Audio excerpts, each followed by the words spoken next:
मंत्री संजय निरुपम जी, मेरे बहुत पुराने साथी, पार्लियामेंट में मेरे साथ रहे हुए चंद्र सिंह सत्ता जी, ये भी हमारे बहुत पुराने कांग्रेस के साथी हैं, साथी और यहाँ पर मंच पर बैठे हुए तमाम साथी और पत्रकार, आप सब लोगों को सबसे पहले तो दिवाली के उपलक्ष्य में बहुत बहुत बधाई मैं देना चाहूँगा।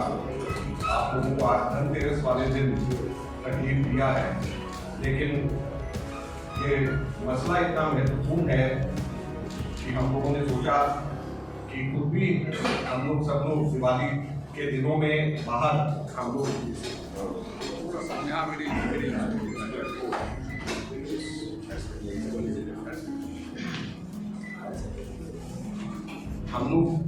खुद भी दिवाली के दिनों में अपने अपने क्षेत्रों से बाहर निकल करके देश भर में कांग्रेस पार्टी ने तय किया है कि मनमोहन सिंह जी सरकार में उनकी कैबिनेट में जो मंत्री रहे हैं वो लोग पूरे देश भर में जाएं और देश भर में जाकर के एक बहुत महत्वपूर्ण असलियत सब लोगों के सामने इस वक्त बताने की जरूरत है, जिसको आप सब लोगों के बीच में साझा करने के लिए मैं आज यहाँ पर आया हूँ। 28 अक्टूबर को विनोद राय जो कि सीएजी थे, कांग्रेस के जमाने में कांग्रेस ने जिनको कंट्रोलर एंड ऑडिटर जनरल बनाया, उन्होंने संजय निरुपम जी से लिखित में माफी मांगी और जब वो माफी मांगी उन्होंने लिखित में, तो हमारा मानना है कि वो एक माफी जीवी की श्रेणी में आ गए। माफी जीवी को उससे पहले हमारे अरविंद केजरीवाल दिल्ली के मुख्यमंत्री 4 बार माफी मांग चुके हैं राइटिंग में, जिसमें कपिल सिब्बल जी के बेटे से भी माफी मांगी और लोगों से भी माफी मांगी है। तो ये माफी जीवी एक इस प्रकार की श्रेणी है जो कि लोगों के अंदर भ्रम फैलाने का काम करते हैं और उसके बाद माफी मांग करके आराम से निकल जाते हैं। आज आप लोगों के बीच में हम लोग कहना चाहते हैं, हम लोग याद दिलाना चाहते हैं, और क्यों मनमोहन सिंह जी की सरकार के हम कैबिनेट मिनिस्टर यहाँ पे आकर के और देश के अलग अलग इलाकों में जाकर के हम कह रहे हैं इसलिए कि हमें बहुत दुख और तकलीफ होता है कि झूठ के सहारे उस वक्त कांग्रेस की सरकार को बदनाम किया जाए। आज 7 वर्ष हो गए हैं और उस झूठ को एक एक करके उसकी परत दर परत वो झूठ नीचे दिखा लॉस उन्होंने अपने सीएजी के अंदर बताया। तो ना केवल इनसे माफी मांगी बल्कि 2017 के 21 दिसंबर को ओपी सैनी जो स्पेशल कोर्ट इसका था उसके जजमेंट के अंदर उन्होंने, मैं कोट करना चाहूंगा, उन्होंने कहा absolutely no hesitation in holding that the prosecution has reasonably failed to prove any charge against any of the accused made in this well choreographed charge sheet. Well choreographed charge sheet. और कोई भी charge prove करने में, ये साबित करने में कामयाब नहीं हो पाए हैं प्रोसिक्यूशन। और प्रोसिक्यूशन कौन थे?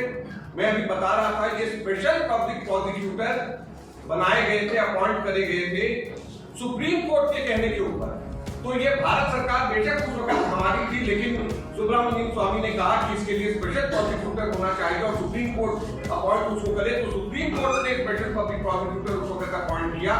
इन्वेस्टिगेशन 2017 दिसंबर में अगर हुई तो जाहिर बात है कि भारतीय जनता पार्टी के समय पे इन्वेस्टिगेशन हुए और सुप्रीम कोर्ट के द्वारा अपॉइंट किया गया स्पेशल पब्लिक प्रोसिक्यूटर, और वापस जाकर के जो स्पेशल कोर्ट है उसको ये कहती है कि ये वेल कोरियोग्राफ चार्जशीट था जिसके अंदर कोई भी बेसिस नहीं था, कोई चार्ज प्रूफ नहीं होता।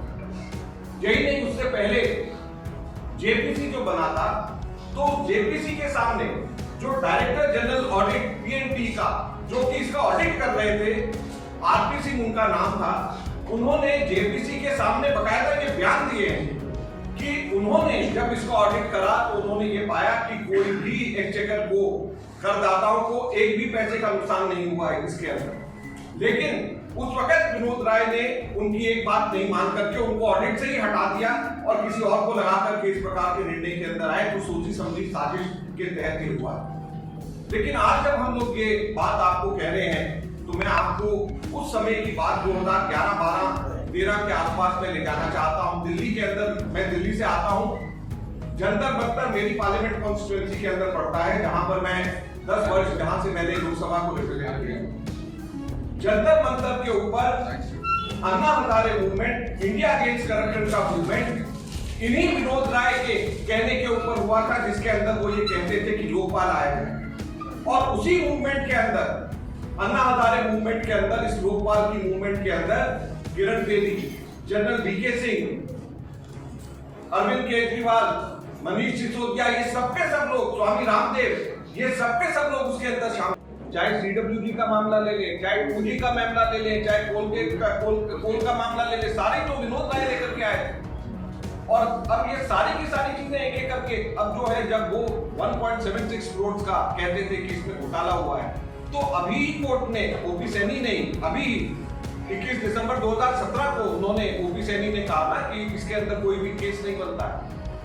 तो ये क्यों इस तरीके से अब हो रहा है? ये एकदम बेसलेस है। आप ओपी सैनी का जो उनका वर्डिक्ट दिया, उसको आपने किया, आपने सारी बातें की। मैं पूछना चाहता हूँ, क्या कांग्रेस, आप जो सारे लोग हैं जिनसे आप देश से माफी मांगने की बात कर रहे हैं, क्या उनके खिलाफ क्रिमिनल कॉन्स्पिरेसी का केस दाखिल कर सकते हैं? देखिए, हम पॉलिटिकल पार्टी हैं और पॉलिटिकल पार्टी जमीन पे, पार्लियामेंट के अंदर, और अगर जरूरत पड़ेगी तो कोर्ट में, हर तरीके से हम लोग लड़ाई लड़ेंगे और हम लोग सच्चाई हम लोगों के सामने लेकर के आएंगे। जो आज यहाँ पे हम यहाँ पर आकर के प्रेस कॉन्फ्रेंस करके आप लोगों के सामने ये बात रख रहे हैं, ये शुरुआत है, ये अंत नहीं है, ये शुरुआत है। इसके बाद में जो भी पॉलिटिकल, क्योंकि ये लोकतंत्र की रक्षा का सवाल है।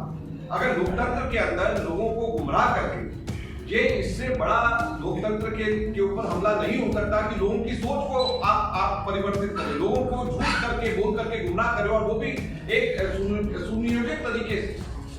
अब लोकपाल के ऊपर ये लोग, अगर मान लीजिए इनके ऊपर भ्रष्टाचार हटाने का और ईमानदारी का इतना बड़ा इनका मकसद था, जैसा उस वक्त था, तो अब क्यों नहीं बोल रहे? जैसे मैंने आपको कहा, 1490 से 110 सिर्फ केसेस रहे, अब 30 साल रहे। डायरेक्टर प्रोसिक्यूशन नहीं, डायरेक्टर इंक्वायरी नहीं, उनको स्टाफ नहीं, 6 साल उनको लग गए, उनसे लोकपाल उनसे नहीं बना। तो ये सब जिनको सिर्फ कांग्रेस का करप्शन नजर आता था, जिनको सिर्फ कांग्रेस के समय पे लोकपाल को मांग करना जिनको आता था, और अब सबके सब भूल गए, तो अब वो लोग सब चुप क्यों? मेरा दूसरा सवाल ये है कि आपकी यूपीए की सरकार जिसमें आप मंत्री थे, और आपकी कॉन्स्टिट्यूंसी जंतर मंतर उस सरकार के खिलाफ एक पूरा ये जो आपकी भाषा में अगर कहें तो कॉन्स्टिट्यूंसी शुरू की सरकार को बनना है, तो आप लोग क्यों नहीं सड़क को करके करेंगे ना, शुरुआत कर रहे हैं हम आप लोग। ये उसी की तो तैयारी है, उसी की तैयारी। कांग्रेस ने अभी तक आरोप प्रत्यारोप और विनोद राय के अगेंस्ट प्रेस कॉन्फ्रेंस करने के अलावा कैसे किया? अभी 28 अक्टूबर को उसने माफी मांगी है। अभी आज हम लोगों ने 2 नवंबर को यहाँ पर आ गए हैं, तो आप ये चाहते हो कि हम जो है हड़ताल से शुरू करें और प्रेस कॉन्फ्रेंस, तो ऐसा नहीं है। हमारे प्रेस कॉन्फ्रेंस से शुरुआत है और आगे इसको आप सब लोगों की इसमें सहयोग की जरूरत है। अब्दुल हुसैन से दावा रखना चाहिए, अब्दुल हुसैन से दावा। उन्होंने यही कहा कि जितने भी इसमें जो पॉलिटिकल जितने भी हमारे पास में औजार हैं, सबका हम लोग इस्तेमाल करेंगे, क्योंकि लोकतंत्र की रक्षा का सवाल। अब बाय इलेक्शन पे आ जाते हैं कि आज खत्म हो गया, उसके बाद खत्म हो गया, क्योंकि बाय इलेक्शन आज दिल्ली से इस काम के लिए आज मेरी प्रेस कॉन्फ्रेंस खराब आज कांग्रेस कई जगहों पर बाय इलेक्शन में जीती है, चाहे हिमाचल की बात करें, महाराष्ट्र में बेंगलुरु की बात करें, राजस्थान की बात करें, तो कई जगहों पर बाय इलेक्शन में कांग्रेस, देखिए, कांग्रेस ने बहुत अच्छी परफॉर्मेंस इन बाय इलेक्शंस के अंदर करी है और हम इन नतीजों से बहुत उत्साहित हैं। खास तौर के ऊपर जहां पर डायरेक्ट कांग्रेस और बीजेपी का आमने सामने मुकाबला रहा है, वहां पे कांग्रेस ने बहुत अच्छी परफॉर्मेंस करी। आपने हिमाचल की जैसे अभी बात करी, हिमाचल के अंदर मंडी में और बाकी तीनों विधानसभा क्षेत्रों में हम लोगों ने अच्छा किया है। हमने नांदेड़ में, यहाँ पर विधानसभा के अंदर हम लोग बहुत अच्छा परफॉर्म कर रहे हैं। राजस्थान में मैं आपको बताना चाहता हूँ, मैं वहाँ का प्रभारी हूँ, इस नाते मुझे खुशी है बताते हुए कि 2 सीटें थी, दोनों हम जीते हैं। एक सीट हम पिछली बार 25,000 वोट से हारे। वहां पे हम लोग 18,700 वोट से जीते इस बार, और 2 सीटें हैं, एक में बीजेपी 4th आई है और एक में बीजेपी 3rd आई है राजस्थान में। तो हम लोगों का जहां जहां पर भी डायरेक्ट कांग्रेस वर्सेस बीजेपी है, चाहे हिमाचल है, चाहे राजस्थान है, चाहे यहाँ पे महाराष्ट्र है, इससे बड़ा साफ संकेत ये जा रहा है कि भारतीय जनता पार्टी के और केंद्र सरकार से लोग नाराज हैं, और भाजपा के दिन बहुत ही उल्टी गिनती एक तरीके से इनकी शुरू हो चुकी है, और कांग्रेस के शासन को राष्ट्रीय स्तर के ऊपर, और कांग्रेस जहां जहां पर जिन जिन राज्यों में भी कांग्रेस का या शासन डायरेक्ट है या हमारे अलायंस के साथ में है, लोग उसको पसंद कर रहे हैं और कांग्रेस को वापस लोग जो है सत्ता देना चाहते हैं। बड़ा साफ इससे नजर आता है। दादरा नगर हवेली में शिवसेना जीती है, जबकि वहां पर लगातार जिस तरीके से वहां के सांसद ने अपने आप को गोली मारी, बीजेपी के वहां रूलर पर आरोप लगाया कि एक्सटॉर्ट करने की कोशिश कर रहे हैं, दबाव बनाने की कोशिश कर रहे हैं, इसको कैसे देखते हैं? देखिए, ये जैसे दादरा नगर हवेली का भी अगर देखें, सब जगह के ऊपर बीजेपी के खिलाफ एक तरीके से माहौल है जो कि स्पष्ट तौर पे ऊपर नजर आता है, और वहां पर भी है, और कांग्रेस एज ए विपक्ष, as an opposition Congress successful होगी। अभी हाल ही में उत्तर प्रदेश में 40% जो सीट है महिलाओं को देने का फैसला तय कर दी है। मुंबई कांग्रेस, महाराष्ट्र कांग्रेस ने इसकी काफी प्रशंसा भी की है। आपका ये जो पैटर्न है, मुंबई कांग्रेस ने देश में रेजोल्यूशन दी, तो इसको यहाँ पर भी लागू करने के लिए काफी अभी टीएमसी के इलेक्शन आने वाले हैं, मुंबई आपके बगल में बैठे थे कि आप रिकमेंड करेंगे वो पैटर्न बाकी टीएमसी में 50% रिजर्वेशन। ऐसा है कि कांग्रेस ने ही ऑलरेडी सबसे पहले हम लोगों ने ही पंचायती राज में और प्रत्येक एक टीएमसी इलेक्शन में 40% महिलाओं को सीट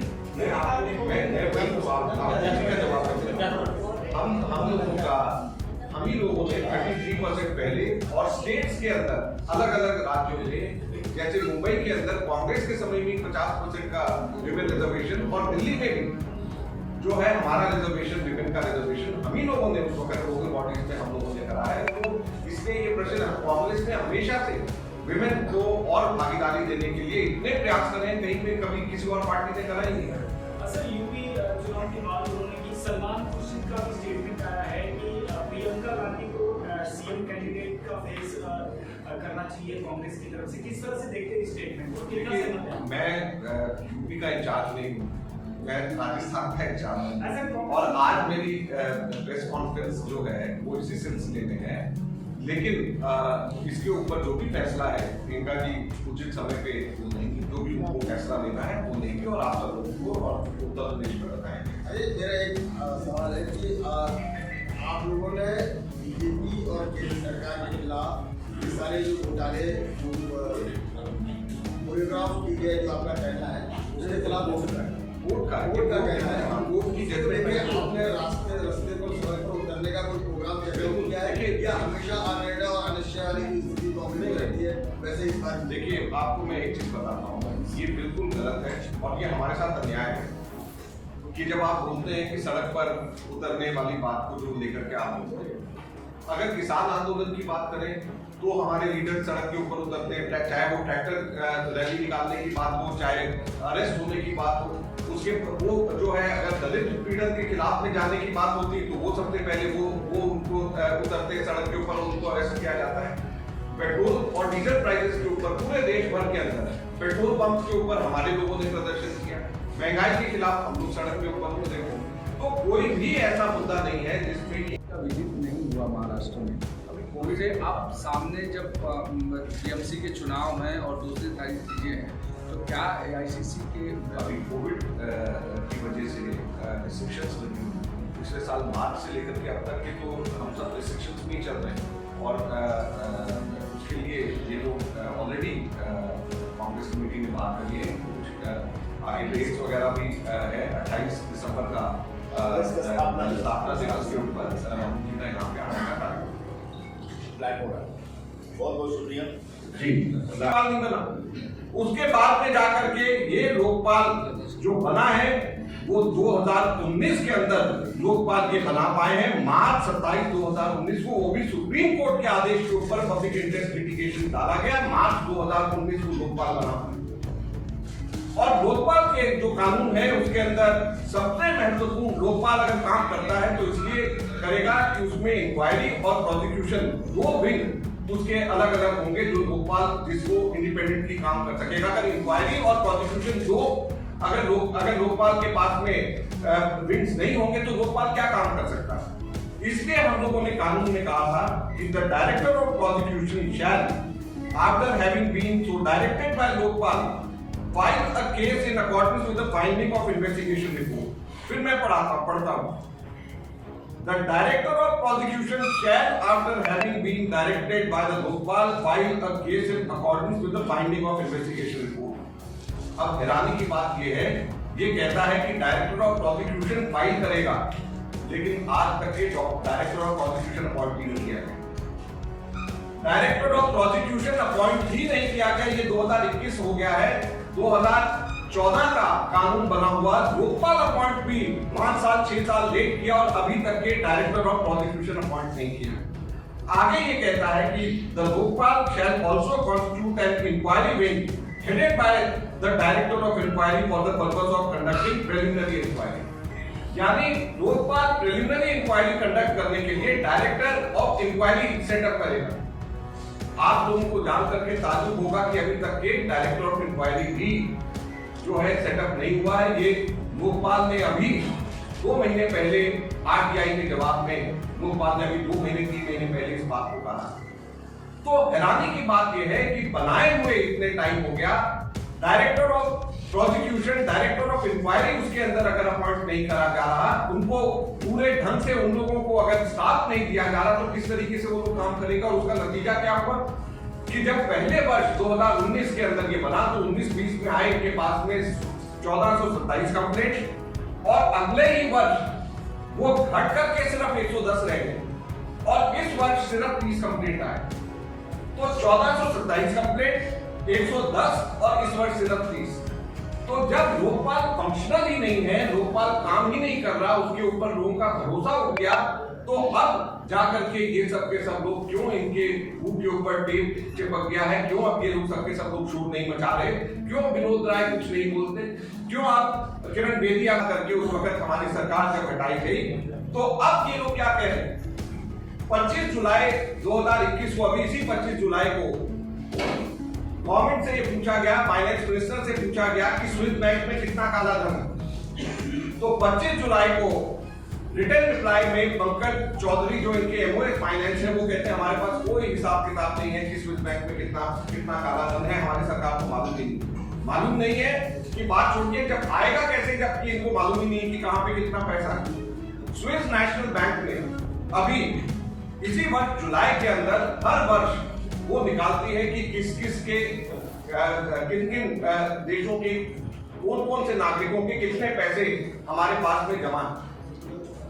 जो सरकार ये कहती थी कि हम स्विस बैंक से सारा काला धन लेकर के आएंगे, मैं आपको बताना चाहता हूं कि इस वर्ष जो स्विस बैंक ने एसएनबी जो स्विस नेशनल बैंक के जो स्टैटिस्टिक्स फिगर्स आए हैं उसके हिसाब से 3 गुना काला धन स्विस बैंक के अंदर पिछले 1 वर्ष में बढ़ा है।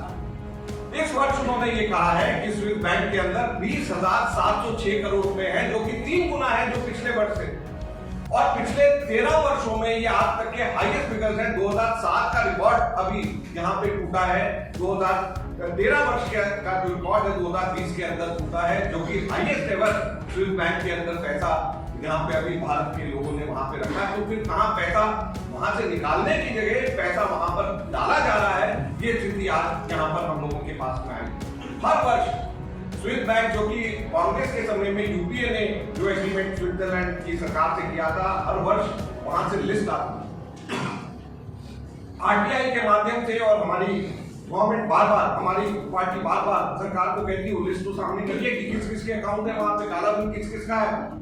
सरकार अभी तक के वो लिस्ट आरटीआई के माध्यम से या इवन लोगों को पब्लिक अभी तक के नहीं कर पाई है। और अगर ये सब लोगों को ये कहते थे कि कांग्रेस के लोगों का है पैसा स्विस बैंक में, तो उसको पब्लिक क्यों नहीं कर रहे। हम लोग ये मांग करते हैं कि स्विस बैंक में जो लिस्ट है, जो स्विट्जरलैंड की गवर्नमेंट ने इनको दिया है, लेटेस्ट लिस्ट अभी इस वक्त इस साल अक्टूबर में दिया है, तो उसको लिस्ट को साझा करें, लोगों के सामने बताएं। पिछले साल भी हम लोगों ने मांग करी कि हर साल जो लिस्ट देते वो लिस्ट क्यों नहीं सामने सबके सामने लेकर के आते। अब हमारी मांग क्या है? हमारी मांग ये है कि जैसे विनोद राय जी ने संजय निरुपम जी से माफी मांगी है, वैसे विनोद राय जी को पूरे के पूरे देश से माफी मांगनी चाहिए।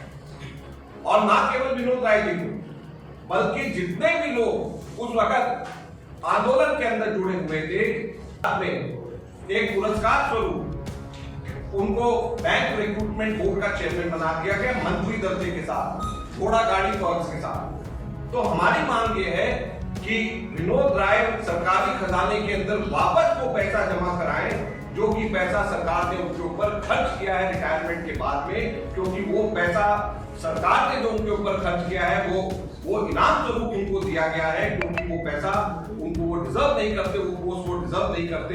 हमारी ये मांग है। और ये सभी के पूरा का पूरा गैंग, विनोद राय, केजरीवाल, किरण बेदी, जैसे मैंने कहा कि ये सब के सब माफी जीवी ये लोग हैं।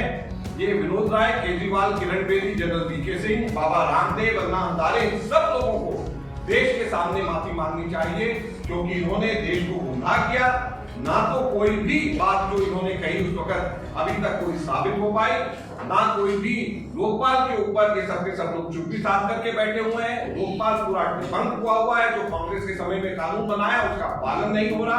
और उसके साथ साथ में स्विस बैंक के जो काला धन वापस लाने की जो बात करते थे, वापस लाने की बात दूर रही। जैसे मैंने कहा, पिछले वर्ष के मुकाबले 3 गुना स्विस बैंक के अंदर लोगों का पैसा, जमा पैसा भारतीयों का बढ़ गया है, तो उसकी लिस्ट भी सामने करे, ये कांग्रेस पार्टी मांग करती है। और जिसके लिए आज मैं यहाँ पर दिल्ली से आया हूँ, और हमारे सभी जो मिनिस्टर उस वक्त के थे, सभी के सभी पूरे देश भर में जाकर के हम लोग इन मांगों के साथ में आप सब लोगों को बात कर रहे हैं और आप सब लोगों के सामने इसके लिए इसको लेकर के आए।